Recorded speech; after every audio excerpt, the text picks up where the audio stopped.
Hello, YouTube. Hi, YouTube. We've got a big episode today. Yep, former Nebraska coach Bo Pelini's here to talk a bunch of shit about your favorite team. And you. And mine. Like, subscribe, comment, share. Jack, anything else? No, share it. Comment. You having a stroke? No, I'm just Sounds letting like a people know. broken record. Enjoy the video. Did you know I got spray tan on Brandon today? No. This woman came up to me, hugged me, and there's spray tan on my Like, quite literally, I had just gotten back from getting my face spray tanned. So it wasn't even dry I'll yet. give either of you $100 if you tell me what school that is. Big West. $100 out of $100, and I have it in my wallet. Did I get that option? Cal, Oh, I think it's a Cal or Tennessee one. I remember it being talked about. don't say. I'm not looking at my computer or Yeah. like. I'm going to be honest, I have no idea. What is Cal State Fullerton? What is? Cal State Fullerton. Yeah, all right, I gotta give her. $100. That's $100. That's $100. How'd you know that? Because I pay attention and it could happen before. I'll set it for Brandon 50. told me twice what it was. Put your money away. You're not giving her $100. No, I can't really. Put No, your I can't take that. He just wanted to show off he had $100 in his wallet. But I hate I hate the U.S. dollar. That's true. Take it. It's worthless to him. It's worthless to him. Pay him back in Bitcoin or shitcoin or whatever. Is that still I'll buy going, food. Jack? Is that over?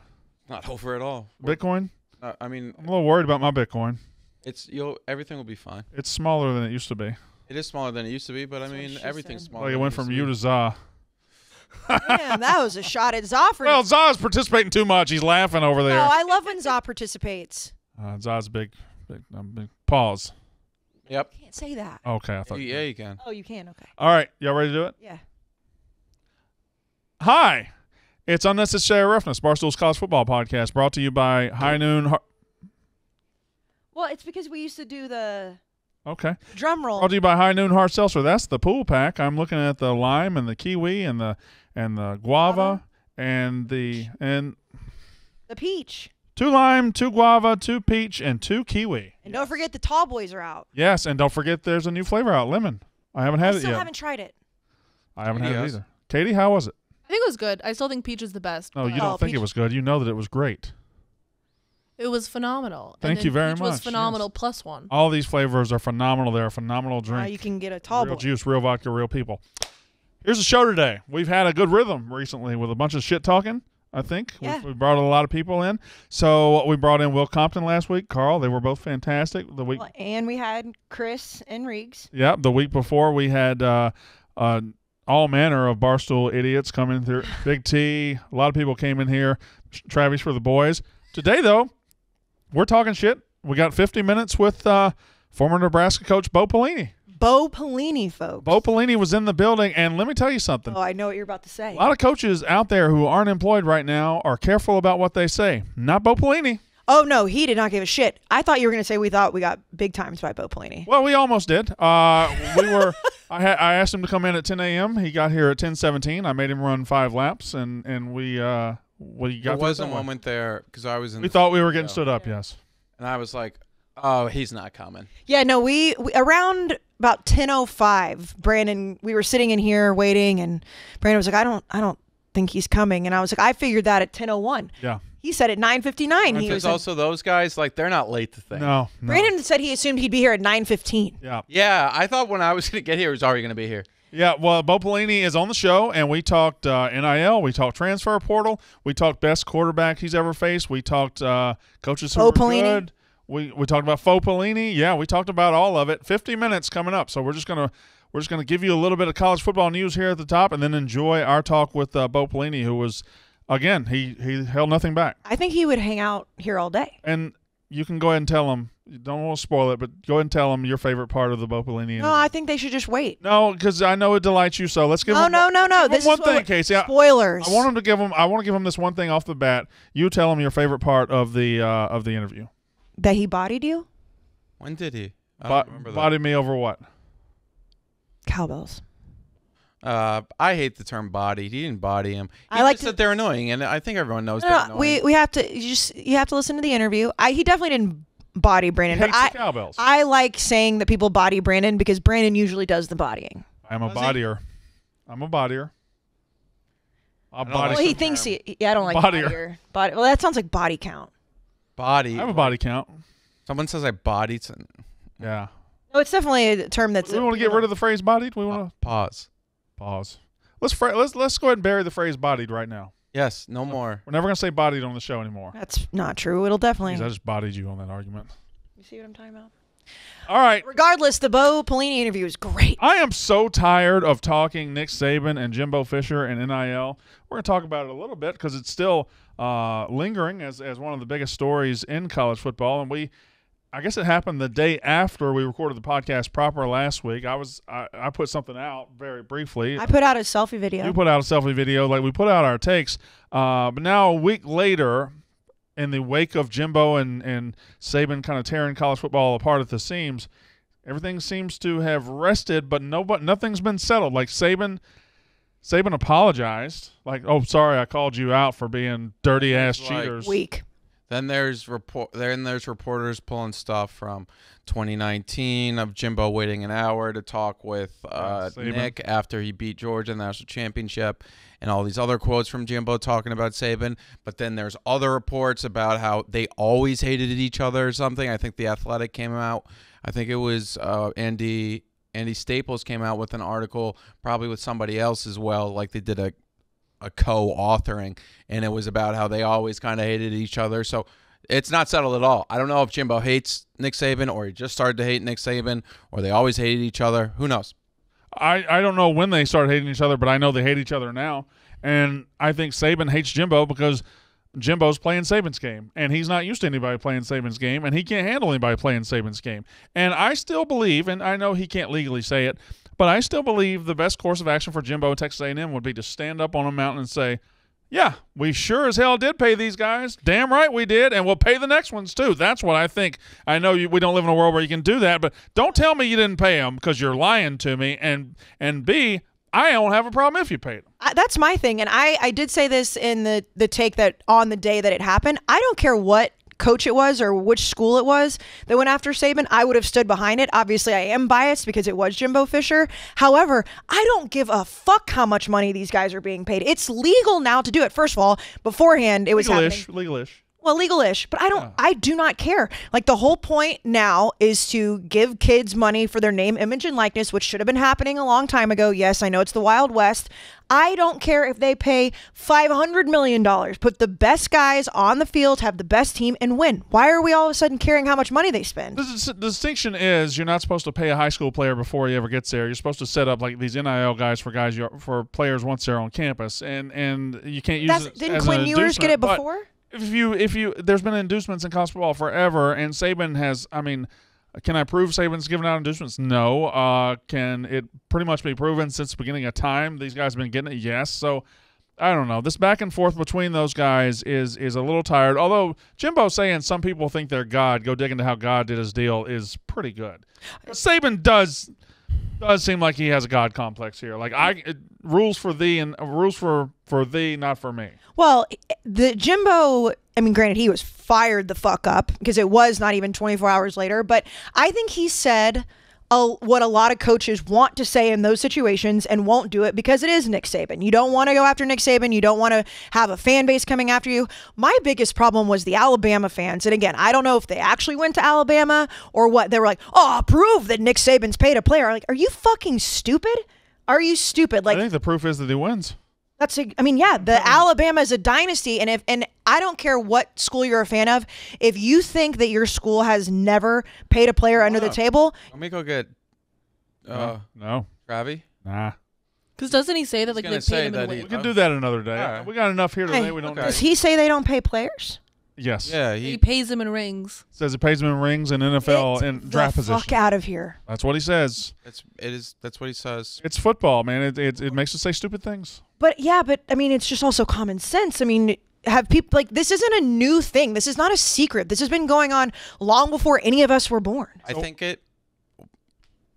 Yeah, probably. I mean, the Pony Excess was in the 80s. Like you were 1982, yeah. Brandon was born in like the 60s. Sure, it's Just good. relax. I was kidding. But When was I born? I want you to tell me right now what year I was born. You stop. I think you were born in 81. What year was I born? Casey. 77. Katie. 79. seeing Brandon Walker over there. Well, it's because she's probably seen your driver's license. April 13th, 1979. I had to ask I said Caitlin. 81. That was pretty close. I asked Caitlin literally 77, last week because I needed it for your Instagram account. Really? Yeah. I will say, though, I mean, this is it has been happening, but like not to this degree. It Definitely is not. It has not been happening to this degree. I think now it can coaches be out have there. said it and boosters have said it. Like you could get a guy back in the day for $50K to $100K. Now that's like a 3-star. Well, the most dangerous thing is it's out of the coach's hands, and the most important people now are boosters. And Lane Kiffin actually said that today. The coach is going to get fired because he doesn't play a guy that a booster paid. And while he's right, Lane Kiffin just needs to shut the fuck up about everything because he just loves to say things after real coaches say that's something. also. See, I disagree with that. I know you're saying that because he coaches at Ole Miss, but this is the time now to, if you are a coach, to get in the mix. It's May. Yeah. Well, also, I mean, like in the NFL, there's been coaches that have been there's been disconnects between the coaches and the GM. Well, that's and then the coach gets fired. That's Lane's what talking from that. Lane was in Oakland, Yeah. got fired because he didn't want to play Jamarcus Russell. Yep. And he's saying that's going to happen to a coach now. He's going to take a player that's been paid by a booster. He's not going to play him because he's not good enough, and the booster's going to freak out and have the coach fired. And we just seen Auburn boosters who are the most powerful boosters per capita in the country because they run their program. They make up an affair so they'd fire their coach? Boo-hoo. Boo-hoo what? To the coaches. Well, fair enough. It's a system. You know, it's kind of the hand that feeds you. Yeah. It's like your life just got harder. That's the game that you play. Like, welcome. Like, it's like, oh, yeah, you're the New York Times, and media is now all online, and it's not all newspapers, and they've gone through multiple things. Like, they've gone through TV into online media, etc. Like, you have to change. You have to adapt. And if you don't adapt, you go away. Like, remember when the USA Today used to be something? Now it's nothing. All it has is Dan Wolken. All right, now we are. It's awesome. Jack somehow got multiple shots in on that little rant.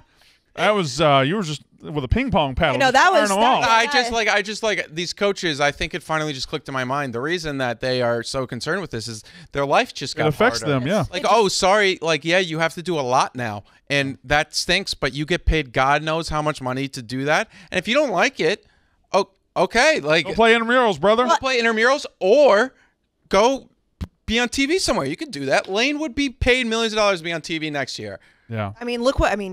Nick Saban could go right now and get paid millions. And this is the thing that not only did it make their life harder, now it's out in the open. So it made their life harder because they have to compete, but now everybody knows that it's a thing. So that's why the Saban versus Jimbo thing is so much bigger because you know who's doing what. Okay, so we do talk to Pelini about NIL in a little bit, and he has a coach's perspective. So we're gonna save the rest of the NIL talk for that. Okay. Vince found out. Well, it took him hours to fucking find out that we were prank calling him. on earth. Wait, what? I mean, Don't worry, we'll talk about it later. Vanderbilt Whistler, I feel, makes it relevant. So we're gonna get to NIL. The truck that the backup whistler drives is hilarious. Yeah, they're idiots. also the whistling is incredibly A annoying. little more news, and then I want to play one quick game, and then we're gonna get to. And I Pelini. also have a question for you too. You want to do the question now? No, I'll do the question after your game. All right. Auburn trustee Jimmy Rain denies booster involvement in Brian Harsin investigation. All right. I don't know if you're listening to the podcast. I'm doing a jack off motion and then ejaculate. That's just all bullshit. Don't say ejaculate. Ejaculate. Ejaculate motion. By the way, since And that part is the ejaculate where you go. yeah, like that's this, right? what that is. We just say come like adults. No, I mean, we're learned individuals here. comedy. Comedy's words. Two of us went to good Michael schools. Beasley. Yeah. Michael Beasley is so Hey, tall. When I say two of us went to good schools, I meant Jack and Katie. Excuse me.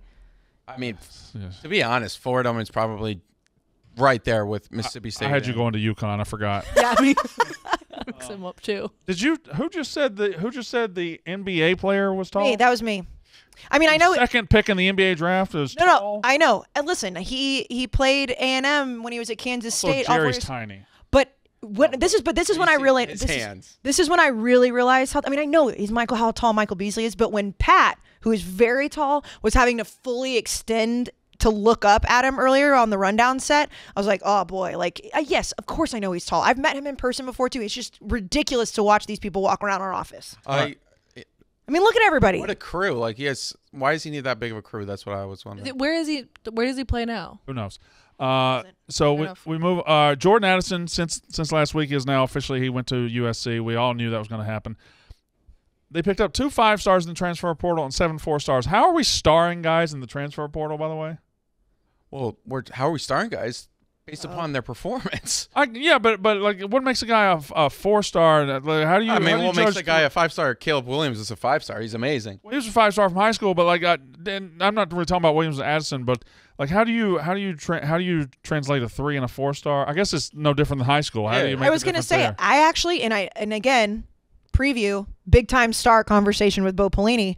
I actually like the stars in the transfer portal way more than because you know what they did in college. Yeah, I would much rather see stars in the transfer portal. I'm totally here for that. So USC now has the highest rated transfer portal class, and they're going to be good immediately. Can we circle back to, I don't know when it was. I know it's definitely been a few months ago, and we talked about who we think is going to win the Pac-12. I mean, that was like a month ago. Yeah. Was it? Yeah. It wasn't long ago. Because I put it out on social. What's your circle? And that people shit all over me and asked me if I watched football when I said USC is going to win the Pac-12 next year. But that's Oklahoma fans. Like, we put out this, and Oklahoma fans got incredibly mad that we just put out a literal fact. Oklahoma fans are the What are they mad about with this? Oklahoma fans are mad that we put it out. They were like, "Oh, what about their defense?" Like, if you go to those are numbers. What's also funny is Oklahoma's numbers. Oklahoma's 4th. Like they're also good on this list. The chart that I put up that I had. Oklahoma fans are the most sensitive fan base in the country right now. I mean, it's like you didn't make up those numbers. No. So USC number 1, and then Ole Miss is number 2. Good. I still think Utah's going to win the Pac-12, but USC is going to be very good too. I would say those are 2. Oregon's not going to be bad. I mean, it will be a good. Ole Miss is 2. Yeah, Ole Miss. I mean, they got Jackson Dart. They got the 2 running backs. So the conversations. They got a receiver talking about Jackson Dart. He's not had a great spring. So this is according to PFF Pro Football Focus College, who Billy Lucci went out last night.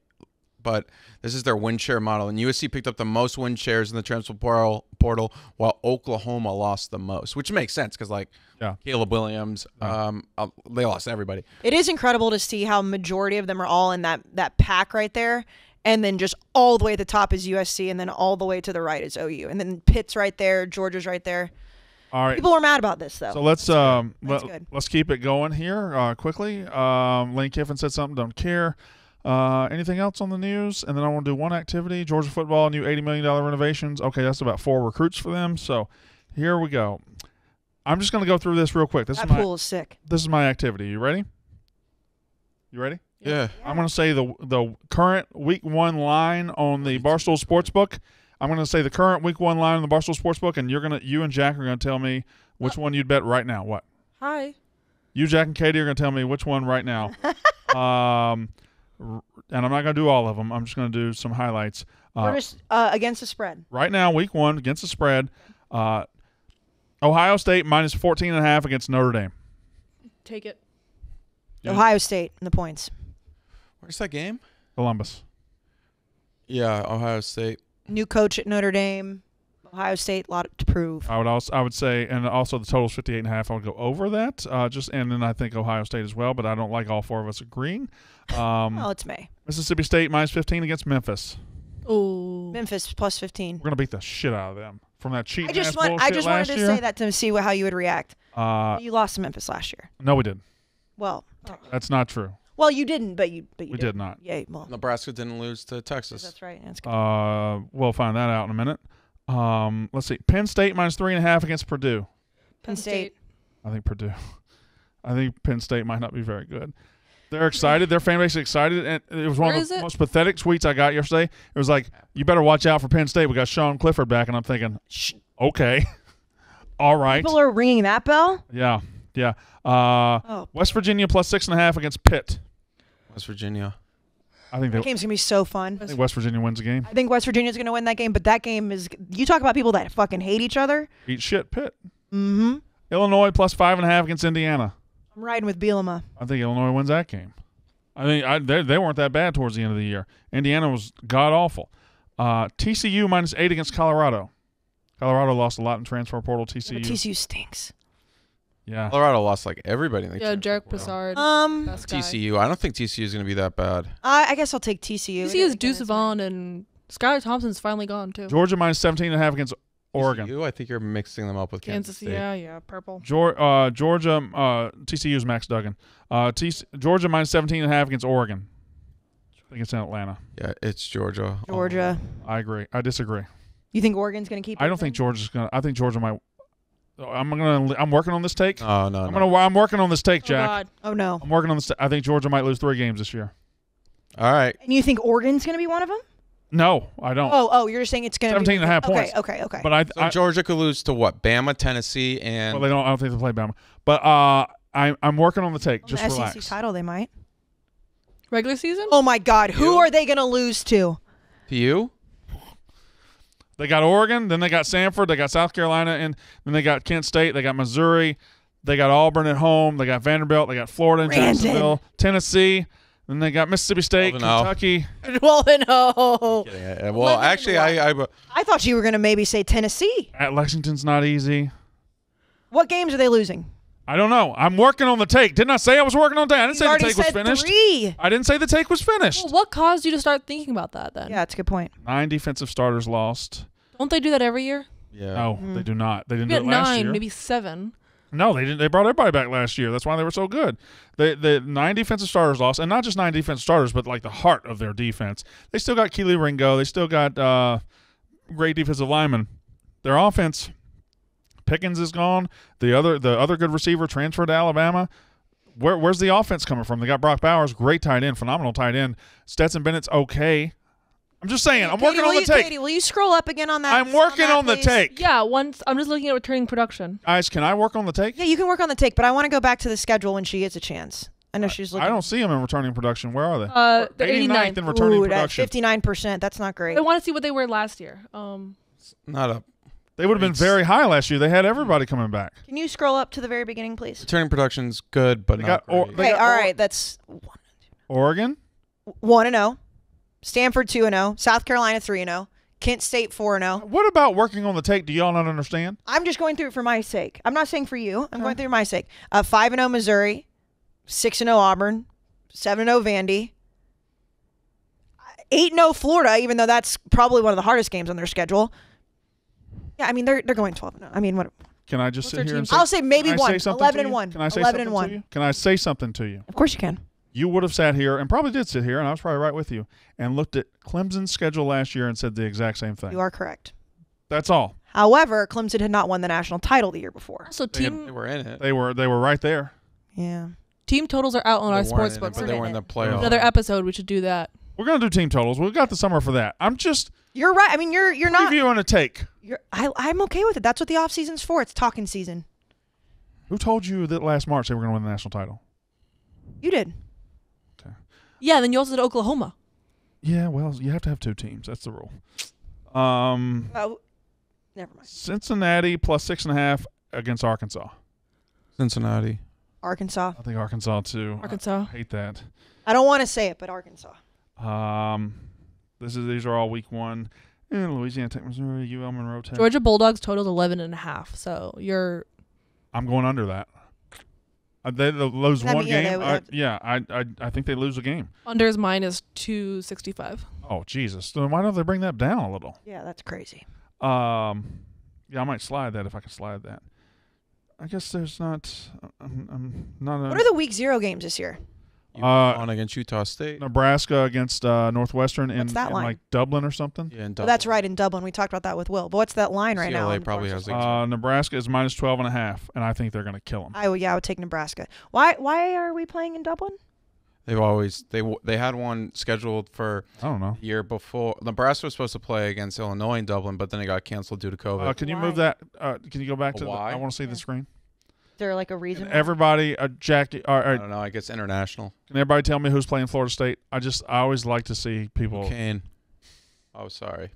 I would not. Literally said, Jack, don't say anything. I would have known that. I know. I was just making sure. I would not have All handled. right. What would you have said? It's not a name that comes up. Duquesne. Duquesne, yeah. The only reason I know that is I because posted you a video played, of this of the TCU student saying it, and then I reposted it like 2 months ago, and Paige Browning had like a mental breakdown on me Why? because she was like, "How dare you post?" She said something like actually kind of mean to me about it, and she was She doesn't like, like you, and you don't like. You're not nice to her. Wait, but what was I just said no, but she responded and she was like, "How dare you post this?" I was like, "Well, it's the off season. There's not a lot of stuff we use stuff." And then she said something like, "We're like legitimately mean," and I was like, "Wow." I need you to know something. I muted her after it. If it comes down to you and Paige Browning, I'm on Paige Browning's side. Well, that would be a tough decision, but you know what? People make them all the time. I have to make plans. I know. If I ever get divorced, I gotta have a backup plan. I get divorcing Jack? No, my wife.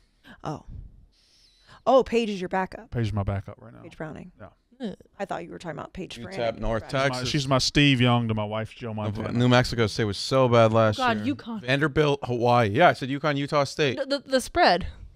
You know, Hey, we're gonna be good this year. Y'all don't understand. Not gonna be Oh, good. okay. So but- this is a great segue, Jack, because go ahead, say what you're gonna say, but I need to talk to Jack about this. I was going to say week 0 is the week where we always watch games that are miserable, and we're all going to watch Vanderbilt, Hawaii, and we're all going to hate it.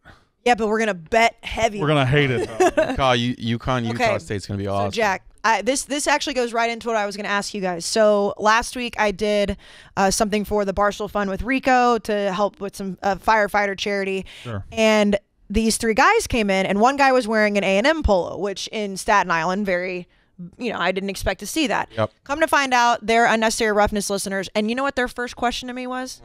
Does Jack actually like UConn, or does he just do it for the podcast? And I was like, oh no. Why would you pick UConn to just do it for the podcast? It would be funny. Like I get that question. But it was, I was like, no. He really loves UConn. That's a funny question. And yeah, no, I do. I mean, I grew up going to the games. If people don't know, like it's not a joke. So like when you just said they're going to be good this year, I said guarantee you when I ask him about this, he's going to say they're going to be good next year. We have like 15 Power 5 transfers. Jim Moore is coming in. We're feeling good. See? There was a funny moment where I told Bo Pelini yesterday, I'm from Connecticut, and he said, "Oh, so you're spoon-fed." I mean, he's not wrong. Yeah, that wasn't on. All right, so okay, no, but here's my question. Why don't you ask me a question? Let's get really to quick. So apparently these people have also been DMing you, and you've just been big timing them. It's okay. That's probably Katie's fault. No offense. A guy named Danny. Ricochet. Well, they said they've been asking Brandon to talk about this on the podcast for a while. So now I'm gonna ask you. So a guy named Danny Brown, also the guy that was asking about Connecticut, he wanted to know, because we always argue about conference championships. Sure. And we've talked about how if Notre Dame had that extra game on conference championship weekend, if that would help boost their. Sure. He said, what do you think about Notre Dame on conference championship weekend playing like the best non-conference champion with the best record? Like, so, oh yeah, I would love that. I think that would be great. That would be awesome. That's very similar to what fucking BYU and Coastal did a couple of years ago when both had a great record, and they needed. And the COVID year when we just added games during the week was incredible. It was incredible. But when Coastal and BYU both needed something to boost them, they're like, oh, hey, y'all just want to play each other, and they did, and it boosted Coastal for the rest of the season. If Notre Dame were just sitting there in like the second week in November, and it was clear that Boise State was going to go 12-0 or something, like, hey, conference championship weekend, you want to get together, and that would help both teams, and it would be incredible if Notre Dame just had an invitational every year where they played the best non-Power 5 team. And it'd probably always be in South Bend. And imagine last year, it wouldn't have worked last year because they already played in the regular season, but imagine last year when Cincy was undefeated, if Cincy and Notre Dame played. Of course, Cincy plays in a conference championship game, so I guess that doesn't matter. That wouldn't make sense. But it is hypothetically. I love that idea. I think it's great. Good idea. Danny Brown, good idea. So now You must have said it to me in a very boring fashion. You got to really wow me to get through on my DMs. like send a nude or something. You got to send tits, yeah. Oh, I get so many titties in my DMs. So many. really? Oh. I've never gotten a titty in my DMs. Really? Well, now you're. Zah's so disappointed right now. I also think if you did, I would you listen. wouldn't tell us. I would hate it if I got one. Oh, that would be awful if I got a titty in my DMs. I don't think that you're telling the truth right now. I have never. Hand to God, I've never gotten a single titty. Not a pair. Not just one. Never gotten a titty. You're in my going DMs. to now. You know that, right? Jack, you ever gotten a titty in your DMs? Of course he has. I mean, like, what do you mean? Like, That seems like a very easy question. like Yes or no? like the first message? So then Have you yes, ever he gotten has. one unsolicited? Oh, unsolicited? Like, yeah, maybe once or twice, but I don't remember. Like, of course, girls have. You would remember getting a titty in your DMs. But like, girls have sent me like their like tits before. Watch but this. like Watch after this. I've talked to them. Watch this. Hey, Zah, you ever gotten a titty in your DMs? Yes. Yeah, there you go.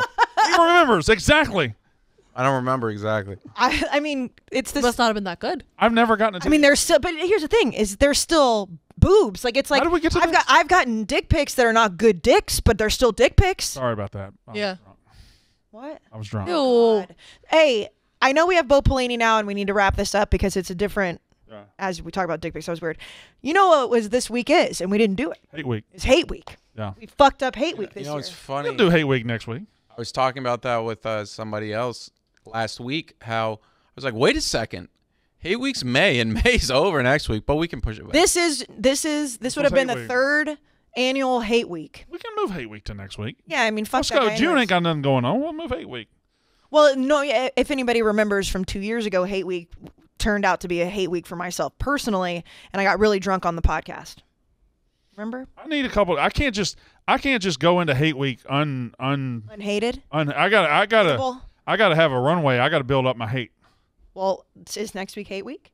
I think if we clip the Georgia take with saying they're going to lose 3 games. Oh, yeah, you're going to get some fucking hate. I don't know if he wants to. I probably won't put it out. Oh, you should for sure. He's working on it. I'm working on the take. I'm not putting it out. Ooh, I have an idea for hate It's week. time for the take. I have an idea for hate week. So we we just hate everything. Yeah. We should all come with a take that's going to make a fan base hate us. Oh, I can do that right now. But not a take that not a fan base we normally go after. All right, everybody, bring in one piece of hate bait.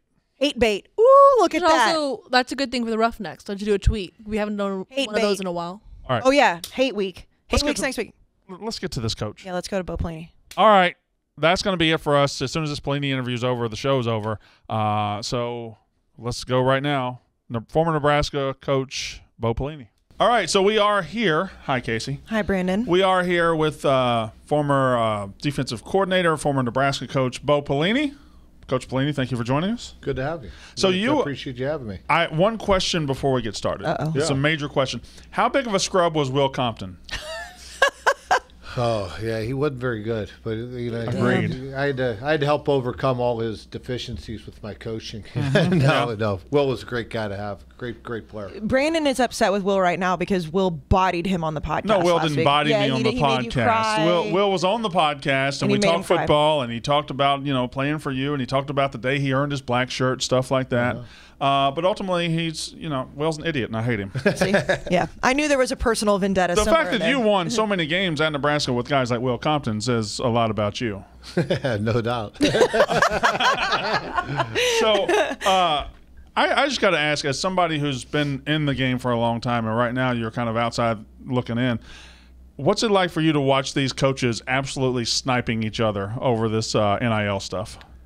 Well, it doesn't surprise me it's happening because I think this is what happens when you don't think things through. When they make rules that haven't been thought out, and like all the ramifications that can go with it, and it's like the Wild West, and there's nothing good can come of just throwing out the rules the way they did. And I don't know, it's just it's sad to see. Do you when you watch Nick Saban and Jimbo Fisher go at each other, do you have do you go like, I agree with those guys, or do you think maybe dial it back a bit, fellas?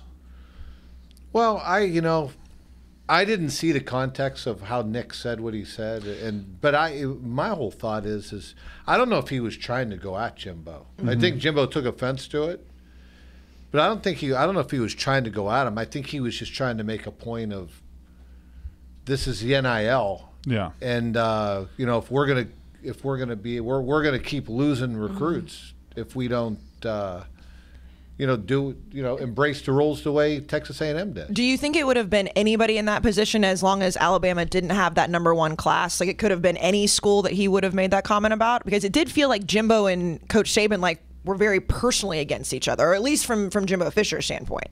Well, I mean, they're a conference school. The two have known each other for a long time. I don't know what their relationship is, whether it's good, bad. I know it used to be a good relationship, but obviously it's not anymore. I don't think it's very good anymore. Yeah, I don't think they like each other I very think much. that relationship has declined in that quality. ship has sailed. I Yes, guess. Yeah. yes. But I think that happens in college football, though. Everything's going along fine, then it declines rapidly. Yeah, it's competition. That's the way college football is going right now, as a whole, in my opinion. Do you think it's interesting that the noise being made about the complaining about the NIL is coming from the top the most? Like, this isn't Purdue's coach talking about it. This isn't like NC State's coach talking about it. This is Alabama and Jimbo Fisher, guys that are succeeding at a very, very, very high level. I found that interesting that those are the guys making the most noise about NIL. Is that weird? Is that a weird observation by me or what? You know, yeah. I mean, I never really thought about it that way. Yeah, that's an interesting observation. I mean, you don't hear Syracuse bitching about it right now. Yeah, because a lot of those schools don't have the money to start with. Right. Yeah. So they're fighting. Not recruiting that level of kid. I don't know. You know, there seems to be a lot of money being thrown around out there, but or maybe we're just not hearing about it either. You know, they don't have. That's true. They might not have the type of following or the type of press coverage where that stuff, you know, gets aired out on ESPN and such. But it's crazy right now. As a coach, would you have found it more difficult to transition to a world where the transfer portal is wide open, or the NIL is as big of a deal as it is? As bad as I think the NIL is, and really as dysfunctional as I think the environment they created. Sure. I think the transfer portal is worse. And I mean, I hate. You know, I have no. I don't miss. You know, I loved coaching. I coached for a long time. I was passionate about it, and I don't miss it one bit. I was about to ask you, like, the way that you said earlier, you think that college football as a whole is kind of going down, and then you're mentioning all these things. Like, you don't want to be a part of all these changes right now. I don't personally. Yeah, that's It's not how I'm wired, and it's not really what I'm in it for. It's interesting. So is it just the fact that you can't depend on having the same kids year in, year out, or is it just I would assume coaching defense at the level you did, coaching a guy in his third year is a lot easier than coaching him in his first year, right? And now you're not getting to third year guys. Absolutely. And you're sitting there developing kids, and you know, and it's just how you have to go about it. Now you have you're coaching kids, and you don't know when they're going to pay. You don't know if they're going to take offense. You know, you coaching them hard, and I mean that's just kind of the way it goes now. You know, if they don't like what you hear, well, all right, I'm leaving. That isn't going to go well with me. You know, I mean, you know, I'm going to coach the way I coach, and you know, it's just really the whole world right now of you know, how do I get mine, and you know, how do I get instant satisfaction? That isn't reality. Right. And you know, the reality of it is, and you guys, you know, you talk to people that have been involved in it. I don't care if you're a 5-star or what you are. 99% of, well, I would say 100% of the kids that are playing college football haven't even scratched the surface of what their potential is. But they're being told just the opposite. They're getting mixed messages, and in the end, I think it's going to hold a lot of kids back. Yeah, if you don't stay somewhere and work at the craft and learn the craft, it's hard to reach the top of that potential, right? I mean, like right now in college football, I've talked about them. I've noticed it most in quarterbacks. You've got some quarterbacks that right now are professional transfers. Like they just keep going from spot to spot to spot, and they haven't stopped to try to find a spot. No doubt. I think JT Daniels is one, to no fault of his own, but he's on his 4th school now, I believe. You've got other guys. If you get to your 4th or 5th school, maybe you should have stayed at 1 or 2 and just tried to become what you were going to become there. I don't know. It's a weird spot because you do have – listen, you can talk about it as a coach, I can talk about it as a fan, but a player sitting there, he's got uncles and aunts and dads and grandfathers, and they're all telling him you'd be better off somewhere else. You know, I was talking about this on my podcast one day, or when we were taping, I said about all the noise. There's so much noise out there. Yeah. I mean, think about it. You just mentioned uncles, family, friends, coaches, all, you know, then you start getting into social media. A big part of the challenge that these kids are facing is, okay, how do I limit the noise? How can I figure out or lean on somebody that tells me, okay, this is what I should be listening to? That's a big part of this. But to the kid, it doesn't feel like noise, right? Like to the kid, it feels like advice. It feels like love, and it is noise. And that's where you got to figure out. I mean, you got to have a really headstrong, smart kid to be able to focus in on exactly what ought to be focused in on at all times. Well, especially because focus on the right things. Right. Well, because half their life or their entire life, they've been told they are the best. So then they get somewhere, and then they're with 5 or 6 other kids who have also been told that they're the best at this position, and then a lot of them can't handle being second or third best, right? Yeah, there's no question. You know, I've said this for years about coaching defense, that that you need discipline to be a good. Like, I mean, we were making fun of Will Compton. Will Compton became a really good player because he was able to focus and see the right things and was disciplined enough. You see all the things that you watch on a football field offensively, all the fly sweeps and all the different motions and things. The great ones, the guys that can really perform, but the guys that can block out. I always say all that other stuff is noise. Right. Is that if you can see the things that apply to you doing your job, but most kids can't do. Most people can't do that. I can't do it. I can't either. I'm constantly worried about other people and what they're saying. Of course, I'm a bad person. You're not a bad person. You're just soft a little bit. So let coach teach you through some drills. See, I don't like people, so I don't care what they say. Good. You know what? You're with the right group. Then you're with the right group. You're in the wrong city, but you're with the right group. So I did reach out to Will Compton, and he's messaging me now. So I said, what should I ask Bo Pelini tomorrow? And ask him if he thinks the Big 12 had an agenda to not let Nebraska win the Big 12 championship against Texas. Yeah, we just talked about it. We won. We won that game. I don't care what the score says or anything else. You won the game. We won the game. Yeah. Okay, all right. The game said it was zeros, and we were winning. Well, congratulations. Thank you. I mean, I don't care what anybody says. Yeah, as long as he feels like that was he one of won. the biggest rip-offs ever in college football history. That was so It dirty. truly was. I know Jack's like smiling over here in the corner. We've talked about that game before, but hey, as long as You're not a Texas fan, are you? No. Well, hold on. Let me tell you something though, Coach. They're going to try to get this. They're going to try to sneak it by you. They think Texas is back this upcoming year, and they're all that's about not it. that big of a deal. They're all about it. They should. Well, I can tell you, Sark's a hell of a coach. Coach.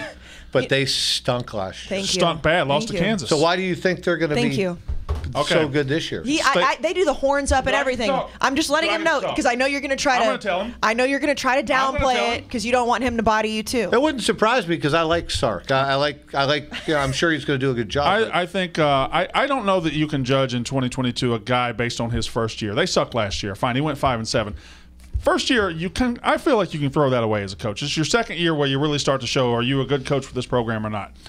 He's bringing in a quarterback, highly rated recruit who went to Ohio State, Quinn Ewers. I think he'll be the best quarterback Texas has had in a while. He's got a top 5 running back in the country, Bijan Robinson, a top 5 receiver in the country, Xavier Worthy, a big-time tight end transfer in Jaleel Billingsley from Alabama, and he went to Texas? Yes. I didn't know enough plug-and-play defensive transfers that hopefully it works out on that side of the ball. They got to get better defensively, but I think the rest of the Big 12 is coming down a little bit. Oklahoma losing Lincoln and all those transfers, they're going to come down a little bit. Oklahoma State lost a defensive coordinator and 6 defensive starters. They're coming down a little bit. Baylor went from they weren't good anyway. Baylor went. Well, they played for the conference championship. Baylor get him riled up. Baylor went from 2-7 in 2020 to conference champs last year. Why can't Texas go from 5-7 to conference champs this year? They could. They could. And if Sark is as good a coach as I believe he is, I could fly to the moon this year too. But I mean, love there's it. a lot God, of first of all, there's a lot of things that could happen. There's only 7 months left in the you do not have time to go to the moon. You'd have to do training. You'd have to go to NASA. Yeah. How do you know that I haven't done that? Have you been training for the? Tell me the truth. I've been to NASA. You've been to NASA. You know, I was just there last week. You've walked around at the Huntsville Space Center. You haven't been in a rocket. But to his point, Texas could be good. Right. They're not going to be. No, I'm not a fortune teller. I can't tell you for sure they're going to be 10-2. But I feel like if I'm picking out my prospects, with you though. I think they'll be better. Obviously. I mean, they won't lose to Kansas this year. I really think Sarkisian's a good coach. I tell you what. Kansas ain't going to be the worst team in that conference. Kansas got a good coach, too. Lance Leipold, I think he's a really good coach. Lance is a good coach. I think he's going to be really good. I think they're going to – and I think, other teams are going to – they're used to being up there. All right, let's see. Who's going to be the worst team in that conference? I think it's going to be TCU. TCU goes from 20 years of Gary Patterson, 20 years of normalcy. They lose a bunch of transfers. Who did they hire? They gave Sonny Dykes. They gave up. Who's a good coach? Yeah. But that's a big change from Gary Patterson to Sonny Dykes in 1 year. I think TCU's the worst team in that. The way they treated Gary Patterson wasn't right. Bullshit. I agree. Guy gives us 20 years. Yeah. How do you do that to somebody? But Yeah. College football guys. Well, I mean, nobody knows it better than you. College football people can be assholes. Yeah. Think You went 60. You went 67 and 27, and they Yeah, well, there was a whole we could talk for hours on that one. Yeah. Someday we will. okay. Yeah, we'd love that. We were talking about that earlier before you got here. It just like feels like the grass is always greener idea has never fucking worked out for these I think programs. the word I said out loud was, they fired him for going 9-4 every year, and they would would do You can say it. sexual acts for 9-4 at this point. We won 10 a lot of three or four times. You went 10-4, 9-3. Yeah. You were always right there, and then Never won less than 9 games. And, That's insane. And how much would they give to win 9 games right now? A lot of money. yeah, they haven't come close. Who do you think is going to be the worst team in the Big 12 this year? You know what? It's so screwed up now. I don't even know who's in the Big 12 half the time. I like Well, that. it's still Oklahoma and Texas this year. I think this will probably be the last year of I think they're going to go ahead and start flipping soon. But yeah, Houston will be there soon, and not TCU, UCF, and Cincinnati, and who's the other one? BYU. BYU's not going to be a bad football team BYU's this year. going to be in the Big 12. Yeah. Really? What you been doing? Golf and not what he not should that. be doing. What a retired coach should be doing: golfing and being on a boat somewhere. How's your handicap? It's it comes and goes. Yeah. Whenever, I'm playing. I'm starting to play better though. Really? Yeah. You- I'm not any good, but Oh, I'm fantastic. Off the tee. he's like Happy Gilmore. He can just drive really, really far. I can smash it. 300 yards. Boom. You don't believe me? Don't look at me like no that. short game no. though. I've heard that a lot. Okay. Well. Yeah, and Every time you can hit it 300. Well, every time, no. I'm going to have a couple where I skull one or I pop it up, but my consistent drives, I can hit it about 300. Yeah. Well, that's good. there's just no accuracy. No, that's fine. But Let's go play. Let's go. Let's me against you. we're bringing our wallets. Yeah, that's the only way I do go. That's the only way we go. All right, look at this. Look at that, Coach. Watch that. Bang! Huh? That's damn good. This is 3 What in a is row. that? Watch What this. are you hitting a wedge? That's the Closter driver. That's a driver. That's a Closter driver. That's a range driver. in New Jersey. Yeah, I don't have a good stance, but watch this. Boom! Huh? Tanks. Tanks. Pretty It's pretty. I know. Shockingly good. After that, nothing. Well, and like when you're watching the majors and they have like the shot line, tracker. the shot tracker. His shot tracker is garbage. Yeah. Let me tell you, that shot tracker would have looked That's good on right down the middle. CBS. That would have Yeah. went into a mailbox. That was right down the middle. No kidding. Now that was cherry picked. That was.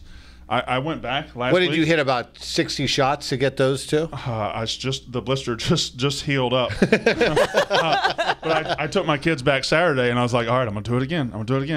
And it was hot. It was like 91 degrees. It was the first hot day we've had. I'm just sweating buckets. And by about the 40th shot, I'm like, all right, it's not happening today. We're just gonna have to. We gotta go home. Hey, think about that. You guys were talking about. You were talking about how it doesn't work out for all these schools that are doing this and doing that, changing. Yeah, sure. No one ever talks about the fact that look who's running these programs. Look at the backgrounds of the ADs, the people that are choosing the coaches. It'd be like it doesn't happen in business. It doesn't happen in other professions. How do you have people who have never been a part of the product? Most of them have never played. A lot of them have they've never coached. Yeah. So how do they evaluate? How do they decide who to hire? How can that end well? So you're talking about like some ADs that happen to be bean counters. Some They all ADs, are. Yeah. They're business guys. Their background is in something else, lawyers, whatever it may be. This isn't fantasy football. Right. It's not a video game. Like, how do you choose the right guys? It's all about They money, just right? listen to people who know less than they do. Well, It's crazy when you really think about it. It'd be like, do you think that these Fortune 500 companies would let Bo Pelini walk in and pick their CEO? it'd be fucking awesome if they did. Well, yeah, they'd probably be a better. They'd probably be trading higher than they are right now. For sure. No, but think about it. They wouldn't let because I'm not. You I'm have not to be qualified to do Correct. it. Yeah. Well, what makes these people in sports qualified?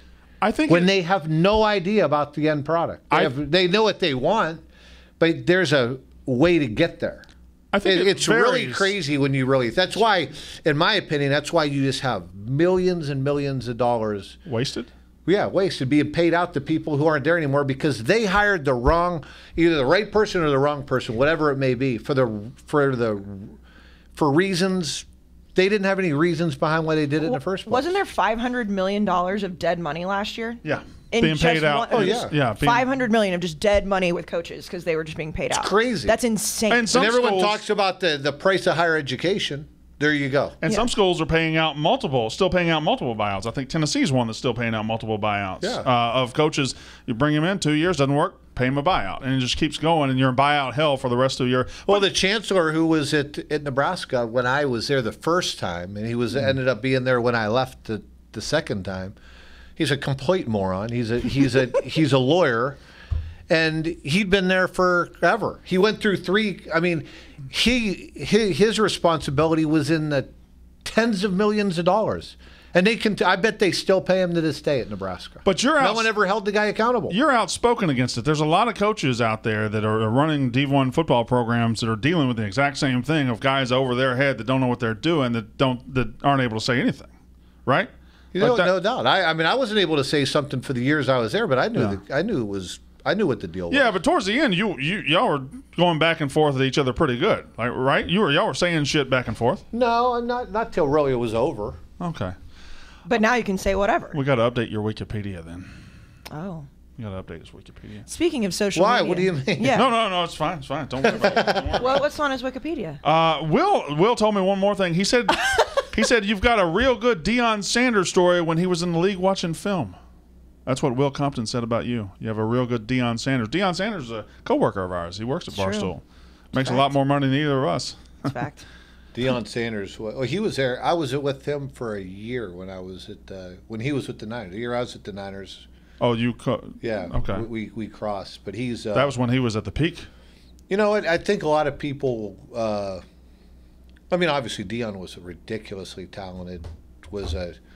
But I think sometimes Deion doesn't get the credit for how he competed, and everyone was like, "Oh, he was just a great athlete, and he didn't have to work hard, or he didn't have to do this and he didn't hit anybody." Deion was a competitor, man. He was a prideful guy that did what he had to do. I mean, can you be an athlete at that level, to the Hall of Fame level, without being like a competitor? Like that's your driving force. I guess there's probably somebody out there. I'm sure there's somebody out there, but it just kind of irritates me sometimes when I hear people talk about him and they're like, "Well, Deion, he didn't hit anybody. He played and he was just a cover guy and he never." Let me tell you, when Deion needed to make a tackle, he made the tackle. Mm-hmm. When he needed to hit somebody, he hit him. You seem to get irritated a lot. What do you mean? No, I was just saying. You've answered several. That's coming from you. You get irritated all the time. time. No, I like him. This is what I'm saying. I get irritated a lot too. You're kind of irritating me right now. I can see that. Can you please tell me? Yeah, right? This is not a big deal. Do you want to switch chairs? No. He irritates me all the time, so I get it. But speaking of Deion, though, because he does work here, and we've gotten to know him personally. He's a great guy. But what about all this stuff? Nick Saban also brought up Deion and brought up how he got a 5-star recruit away from Florida State because of these NIL deals. Like, do you think that you're going to start to see more of that, or is that more of it's a Deion Sanders factor? Yeah, I mean, obviously Deion played a big. I mean, the kid wanted to play for arguably the best corner of all time. Right. I don't, Well, Brandon paid him $1 million, but I mean, I don't know. I mean, how much money did he get? How much NIL money? They're enemies of Jackson State, and there are rumors that he did get it, but the kid says he didn't. Jackson State says he didn't. The family says he didn't. So there's no public NIL money being exchanged there. So, but everybody who like Florida State fans believe it happened. Nick Saban apparently believes it happened. So. I mean, it's going to be interesting to follow that and see what happens with that young man's career. I mean, I don't know. You're not. He's not going to be playing the talent week in and week out. Is that gonna hold him back? No, but with the transfer portal, as soon as Dion takes another job, he's going to wherever Dion goes. Is what I'm assuming. Yeah, possibly if Dion gets another job. Sure, that's if a he big does. if, you know. Who's the toughest? And these aren't serious questions. Who's the toughest individual offensive player you ever schemed against?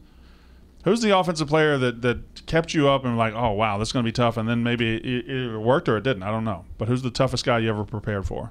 Yeah, that's a. I mean, you had to prepare for peak Matt Leinart and Reggie Bush back in 2004. Yeah. I'm sure that was not pleasant. No, I mean they were loaded. That team was absolutely loaded.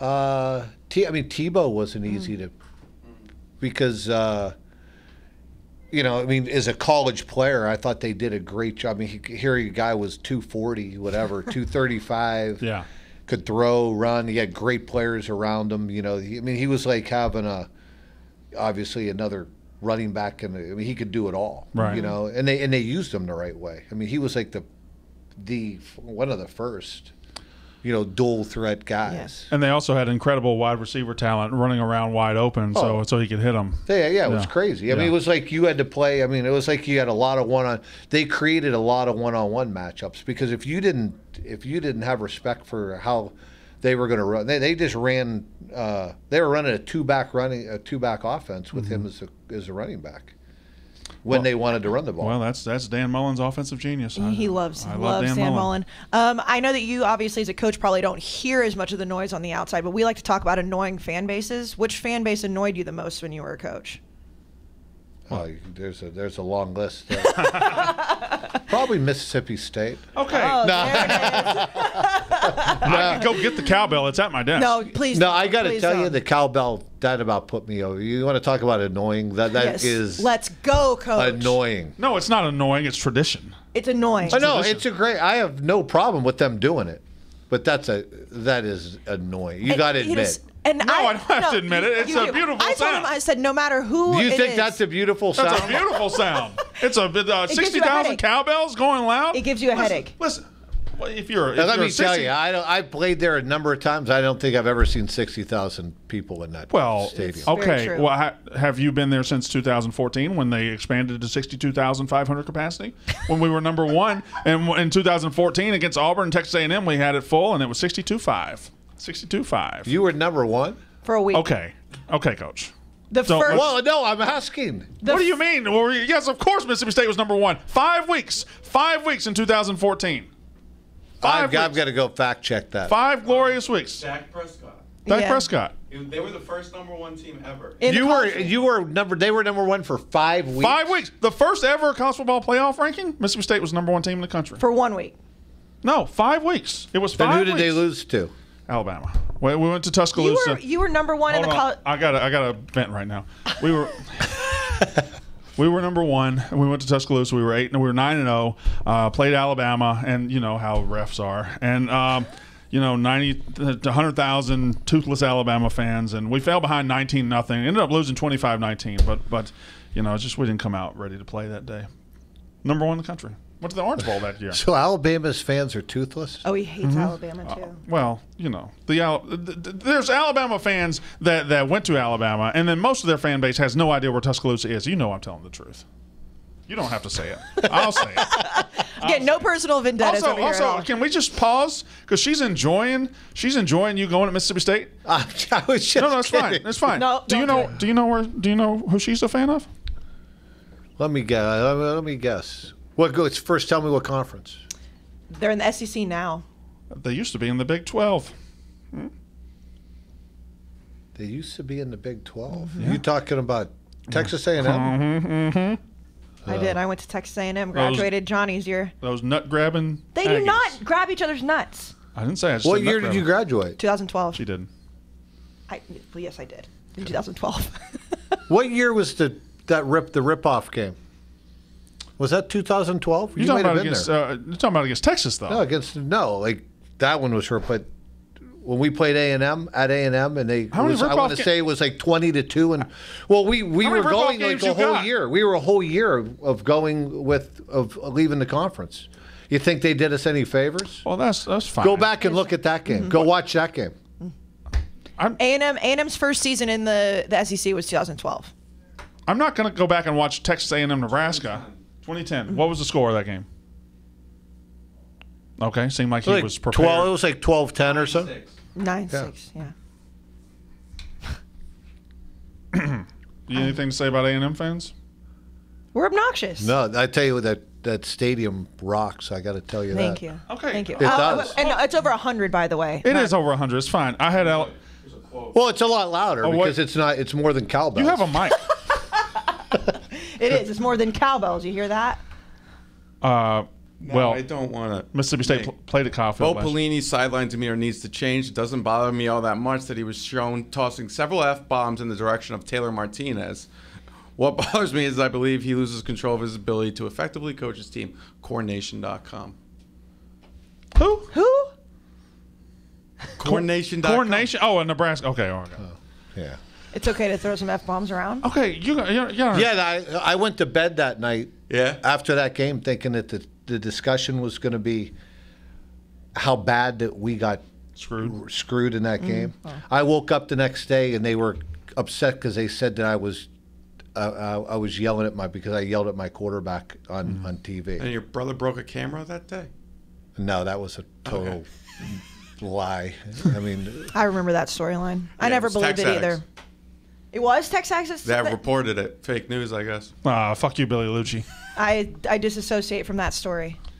Okay, and also, you went to Mississippi State when we weren't very good. Okay, No, so your timing wasn't great there. no, we played him in the opener one year when. Oh my God, we threw 6 interceptions. Yeah, we killed him. But 45-0. But I got to tell you, for the first 2 minutes, it was pretty loud. I cannot wait. Well, I mean, seriously. I mean, the place was full. No, you're right. 2007. It might have been the first 60,000 sellout in He's school right. history. 2000. Right? Yes. No. Okay. What's the loudest stadium you ever Under coached Jackie in? Sherrill, we were rocking back in the 90s when we were beating Alabama 5 out of 6 years. Yeah, that's true. That happened. That's a thing that happened. This isn't about me anyway. I'm just asking him what the was the loudest question? The loudest stadium he ever coached What's the in. loudest stadium you ever coached in? Opposing stadium, obviously. In college, Yeah. opposing. I'm going to say LSU was always real loud. But LSU is the loudest stadium Yeah, I in the mean, country. yeah. But it just is. It's the only place my Ohio ears... State might be the loudest Really? in the country. Really? Louder than LSU? It's very loud. With the way it is now, the way the stadium's set Were up. you at LSU? Were you a booth coordinator or a field coordinator? I was on the field. You're on the field. Okay. Yeah. So, okay. Yeah, I've never been to the Horseshoe. So. I have. I've never heard anybody Ohio say it was State, the loudest. Michigan. It's pretty loud. But you also don't think Ohio State and Michigan hate each other that much. I don't think they hate each other as much as Alabama and Auburn. That's a year-round hate, whereas Ohio State, Michigan feels like November hate. It's different. It's a different thing. The Swamp's pretty loud. Swamp is loud. It's very yeah. loud and hot as shit. Tennessee's loud. Actually, Auburn's very loud. Auburn is loud. Yeah. Georgia, I don't think it's that loud. Texas isn't that loud. Alabama's not No, that Texas isn't that loud. Alabama's not that loud. A&M is. A&M's real loud. I mean, shit, Oklahoma is pretty loud. That Boomer Sooner thing they do over and over is terrible. Not as bad as cowbells, but. You think Venable's going to do a good job as coach?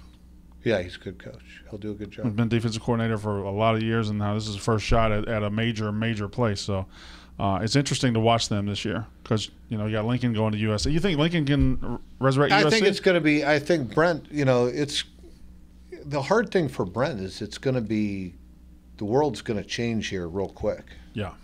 When do they go into the SEC? 2 years from now? The first year's in 2024? And no, as of right now, it's supposed to be like 2026, but everybody thinks that the contracts are just going to get bought out and it's going to happen sooner.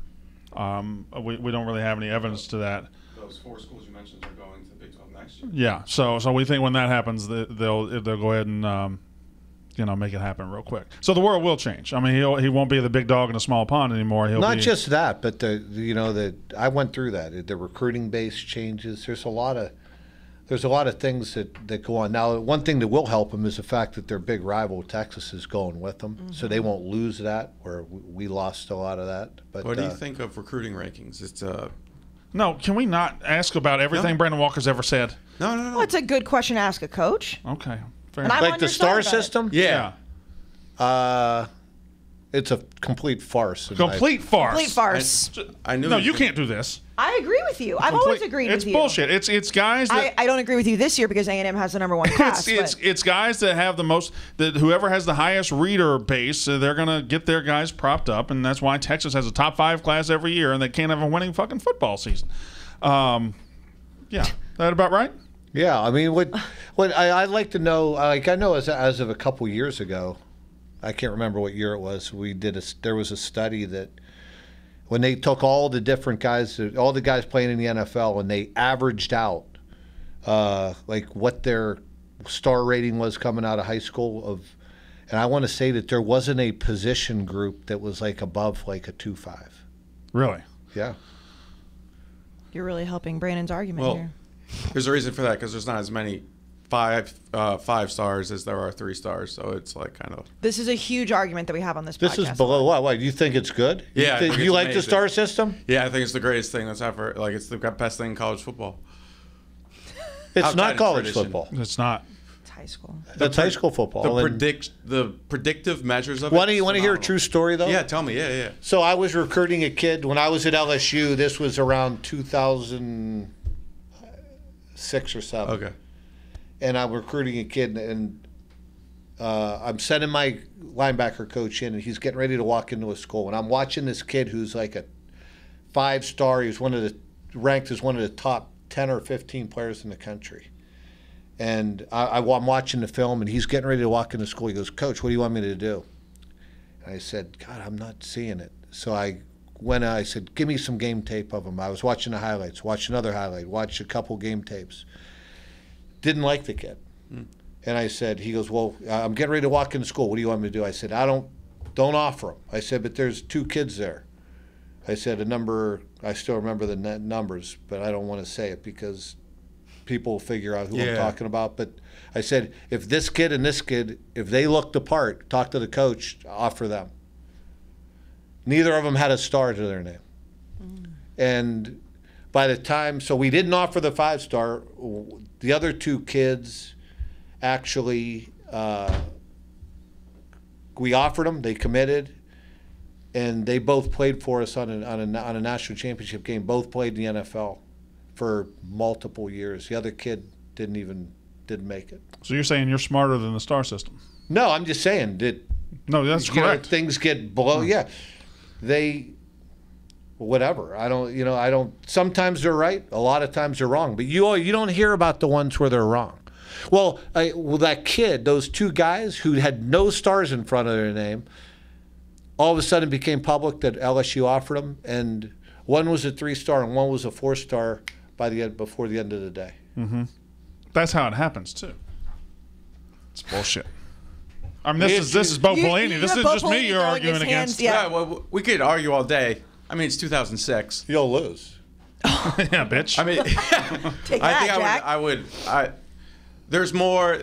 The chances of becoming an NFL player as a 5-star is astronomically bigger than being a 3-star.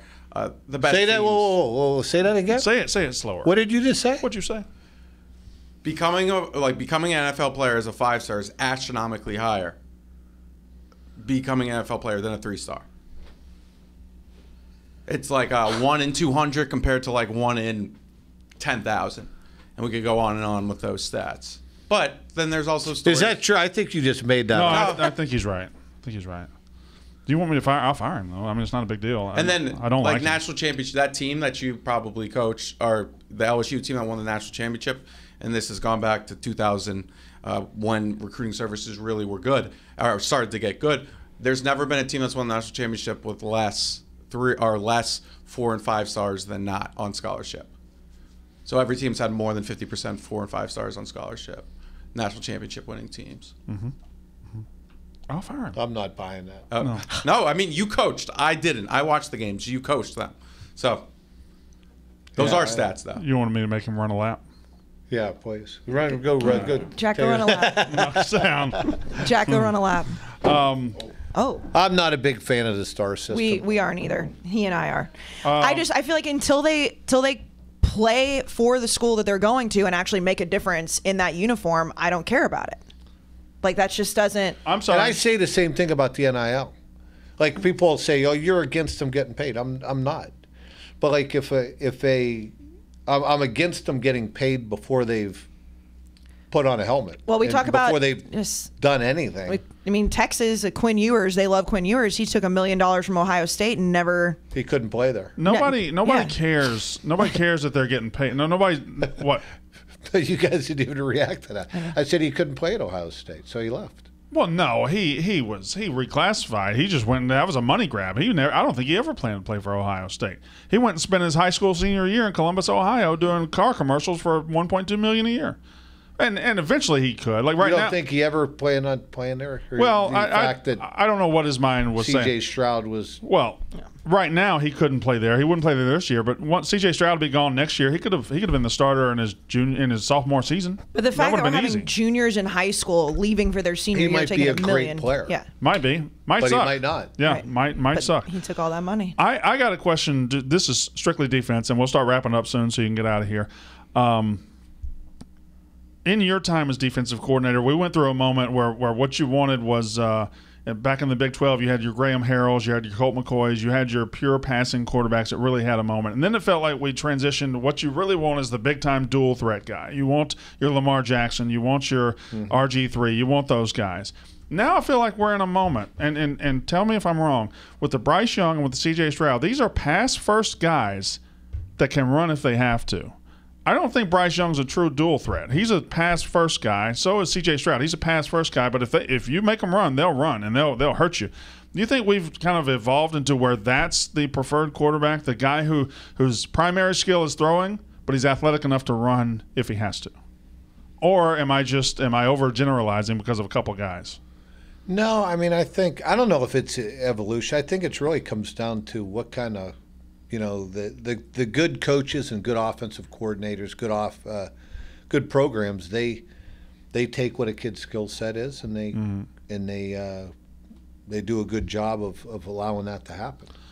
And it's if you have Tim Tebow, his skill set, you were gonna they did a good job of utilizing it, and I think they're doing the same thing with Stroud and with Bryce Young and those guys. I mean, they are pass for, like, there have been a lot of times I haven't criticized them, but I've made the comment that Bryce Young, he needs to run more.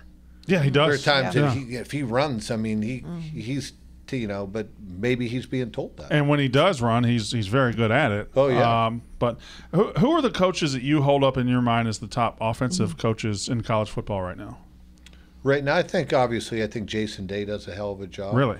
Yeah, I mean, I don't know if he gets the credit that he ought to, because he obviously has great talent. But Jason, just look at over the years. I mean, they've been hard to stop.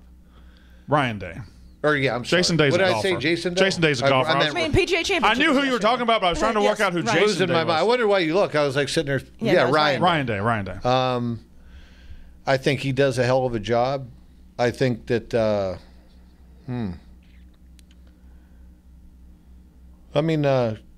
Todd. I've worked with Monken. I mean, Georgia. He did a really nice job last year. I mean, of utilizing his talent. Yeah, he did. Who else? Lincoln Riley? Yeah. It'll be interesting to see. I mean, Lincoln Riley is a very innovative guy, and obviously he puts up a lot of numbers. But, that'll be interesting to see. I mean, I think they'll kill it in the Pac-12. I do too. As many transfers as they got, I didn't realize how many it is. Like they got a whole team transferred in. And you talk about the transfer portal, and as a coach, like, obviously you would know closer than us. It's like, not only is Lincoln Riley going, Caleb Williams going with him. They've already played together. They already know each other. So it's not like it's a new quarterback and a new coach having to learn. They're going right into another program, already knowing each other's strengths. Yeah, I mean, I think it makes a big difference. The interesting is, look what happened with the Pitt wide receiver going to USC. Jordan Addison, yep. That's going to be the interesting part of this. Is I think that the Alabamas, the Ohio States, the teams that are kind of up there every year, they're going to be able to get their transfers, and it's the teams that aren't recruiting a bunch of 5-star and 4-star guys that are trying to develop. Like, I feel for a guy like Pat Narduzzi. He developed this. They developed this kid. They bring him along. Found him, then developed him. Yeah. Yeah, and then all of a sudden, bam! They they get the rug pulled out from under them because the kid, somebody comes and offers him a bunch of NIL money, he leaves, and it's those teams that are kind of building their program from within rather than going out and getting a bunch of transfers and such. So those are the teams that are going to get hurt the most, I think, by the transfer portal. Yeah, they become a feeder system for the bigger programs. Yeah. But the only way that works and balances out is if they're a feeder system that way, the bigger programs become a feeder system the other way, whereas you get the 4- and 5-star guys that get there and don't get playing time, and then they fan out. They transfer out to go get playing time. So it now becomes a cycle where you're kind of just the world's spinning. It's a different cycle than we've ever had, but that feels like the only way it balances out. Yeah. Is if a 5-star running back goes to Alabama and is. But it's like anything else. Like, look at that transfer. Like, I always sit there and just because the guy was a 5-star coming out, well, he doesn't pan out. I mean, right. Okay, well, what is he then? I say most kids who transfer, there's a difference between a guy leaving because he's getting NIL money and he's a great player, or a kid who's transferring because he's not playing because basically he's not good enough. Maybe he can't play. Yeah. But so if he's not good enough there, he's probably not going to be good enough there. You think so, though? But if a guy's at Alabama or Georgia... Their spots don't change. But if you're at Alabama or Georgia and you're behind a future NFL player and you go to... Oh, yeah. I mean, every situation is different. You go to Kentucky, maybe there's not somebody in front of you. Hey, Kentucky's got a pretty good football team. Stoops a good coach. Damn right. Yeah. Well, I didn't He's a Youngstown guy. Come on now. All right. Sorry. Kentucky is a good program now. You messing with my boy now. I didn't mess with him. What makes Youngstown, how many coaches have come there from there? You could make the greatest coaching staff ever if you just take people born in Youngstown. What makes it that? Well, you know what? We were, I think if you look at how we were brought up, the principles of it, what Youngstown's kind of based on, the toughness, the blue collar, the work ethic, and we were coached well and played it. There was great talent. We were coming through, and we were coached well. So we played against good people. We were coached well, and I don't know. You're right though. It's had a big imprint on college football. All right, I think last question. Oh, I have this is probably something that annoys you when people ask you. So we'll take one more question. Okay, you go and then I'll go. Oh, I got one more question. You want to go? No, I got you. Okay, go. You go. Okay. In the social media age, the fake Bo Pelini Twitter account was is still one of the most popular parody accounts. Do you have anything to do with that? Do I have anything to do with that? The account that always went viral that was so funny and everyone was like, I think Bo Pelini might actually be tweeting this. No, I didn't. Damn, I was hoping. Huh? Did you ever meet the guy? No, and he's better. I don't like the guy. Oh. All right. Well, I know, that's why I was wondering. My next question was going to be, are you aware of him? But yes, you are aware of him. Yeah, I'm aware. A lot of people thought it was funny. So he's a dickbag. And you didn't think it was funny? No, it's I just found it to be creepy. Casey's all the time talking about how funny it was. Well, you don't? No, it is creepy if you had nothing to do with it, for sure. Yeah. No, I hate it now. Fuck that Twitter account. And you have a bunch of fake accounts too. I do, or some? People impersonating. Yes, that's true. But they don't usually go viral. That's why I was wondering if you had anything to do with it or you knew who did it. No, I guess it was some. From what I understand, it was some lawyer out of Chicago. Really? That is weird. Oh. That's strange. We don't like lawyers here. Oh. You don't like lawyers here? No, I was just referencing what you were saying earlier. I mean about The AD's law. Yeah, I don't mind lawyers. I mean, just stay in your lane. Yeah, don't be a lawyer. Yeah, maybe don't tweet under your name. Yeah. I think it's fucking creepy now too. Fuck that Twitter account. I'm out. I'm out on the fake. No, I'm still on Team Fuck. So last you question. could tell people though. Maybe I have because it has the picture has me in a turtleneck and holding a cat. You could go a long way. The people don't know what I'm wearing right now. That's good. Well, we are on YouTube, camera. but yeah, I know. But okay, we can Photoshop it. Well, Yeah, I did bring a cat. If you'd like to hold the cat for a picture. Yeah. You got it. Yeah. My daughter's got a cat over here, down the street. Fluffy's out in the hall. Last question. So you're not coaching now, and you seem very, very comfortable with that. Do we see you on a sideline again, or are you just is this life now? You're fine being out. I'm okay being out right now, but I'll never say never. I mean, it would have to be the right place and the right situation, right geographically and everything else. Could I interest you in Mississippi State? Possibly. good. Well, he would have to get rid of the cowbell, so he hates him. No, you'd have to have. Once you're on Team Cowbell, you develop an affinity for him. You're fine. No, I always say the big thing about it is like I've already been in that situation. Who's the president? Who's the AD? Like, there's a lot of things that have to go right. Like, I could see myself more coaching in the NFL than coaching in college right now. I really didn't realize. You did as a head coach. You had 155 record. You won 2/3 of your games. At Nebraska, you were 67-27. Like that's a really good fucking record. And I mean, I don't like pound my chest or anything like that, but I think there were only 3 other teams, 3 other schools. Like, we were one of 3 schools to win at the rate we did while the time I was there. Did it while transitioning conferences, which is not easy to do. Right. So I think, I don't know. I would like to see you on the sideline again, but you seem like you're fine. So well, now he's jumping into the podcaster game, so now we have to compete with him. Guess I'm going to have to become a coach now. Maybe I'll go to Nebraska. Maybe I'll do better than him. Who knows? You could. Could? You sure as hell can't golf, so you might as well. No, I got to tell you. Did you not see that? Yeah, that was impressive. I know. I knocked the shit out of it. But again, it kind of looked like when I was just watching the PGA Championship the other day when they were showing the shot tracker. That's what that looked like. Yeah, it's beautiful. I'm the model for shot tracker. CBS got the idea from my. But it's also hard to tell. Like that that net there. You were at a driving range. I was at a driving range. That net could have been like 50 yards away. Too. It wasn't. There's a sign that says 250, and then there's about 50 yards, and then there's the trees, which is where I was hitting it. Also, it was nighttime. It's kind of like the minor league ballpark effect. Every home run in a minor league ballpark looks like it's 500 feet. Yeah. If you want to go viral hitting a golf ball, do it at night because it disappears into the dark, and people think it just goes to the moon. That's what that would look like. No, it did, but that one did go to the moon. So I'm a great golfer, unless.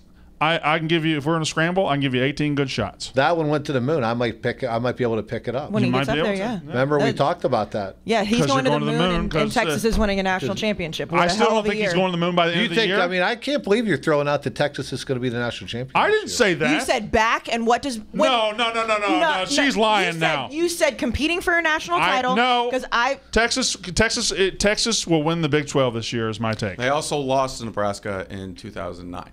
Texas will. Can you stop? Texas will win the Big 12. Everybody knows that. Yeah, I know. Yeah. We talked to Big Cat. We talked about it on their show the other day. I mean, there's no doubt. I'm not aware of that show.